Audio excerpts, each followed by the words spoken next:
everyone. Today we're venturing into the hidden world of wolves. Creatures that have howled their way through myths, fairy tales, and moonlit forests. You might think you know them from Little Red Riding Hood or documentaries with dramatic narration, but trust me, there's more to wolves than eerie howls and fairy tale PR disasters. Let's start with the basics. Wolves belong to the Canis lupus species. Yep, that's Latin for dog with serious leadership skills. They're the largest members of the canine family, and unlike your neighbor's golden retriever, they didn't get domesticated. Probably because they were too busy running an entire social hierarchy in the woods. Wolves are social animals, living in packs that typically include 6 to 8 members, although packs of up to 15 aren't unheard of. A pack is usually made up of a breeding pair, what we once called the alpha, male and female, and their offspring. These days, scientists are backing away from the whole alpha wolf lingo, realizing that most packs are just family units. And speaking of howling, it's not just for spooky soundtracks. Wolves howl to communicate with their pack, mark territory, and sometimes just because it feels good. Honestly, they were doing long-distance communication before it was cool. Now let's talk about hunting. Wolves are strategic cooperative hunters. They can take down prey much larger than themselves. Think deer, moose, and bison, because they work together like a well-oiled machine. Each wolf plays a role. Some chase, others flank. And some just hang back like the designated driver waiting to clean up the mess. It's a dangerous job, though. Hunts often fail and injuries are common. It's not exactly an all-you-can-eat buffet out there.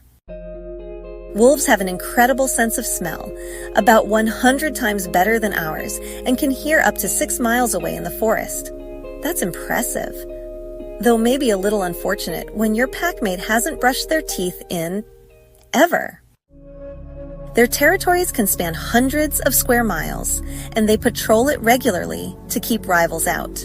Think of it like managing a massive Airbnb property with very strict no trespassing rules. Scent marking, howling, and good old-fashioned chasing are all part of the package. But life's not all drama and deer chases. Wolves are affectionate and loyal to their pack.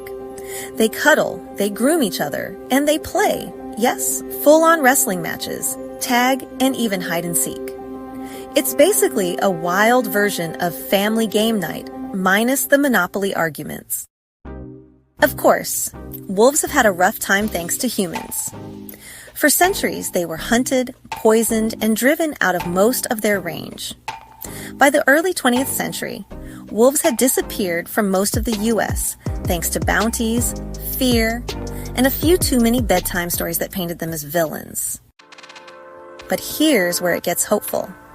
Conservation efforts, like the reintroduction of wolves to Yellowstone in the 1990s, helped bring them back. And what happened? The ecosystem changed, in a good way.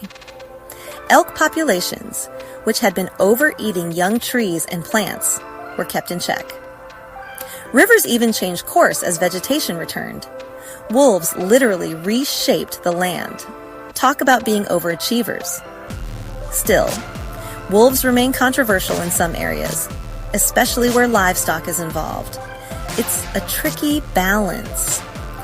Protecting wildlife while also respecting the needs of local communities. But the more we learn, the more we understand that wolves are a vital part of healthy ecosystems. And maybe not the monsters we've made them out to be.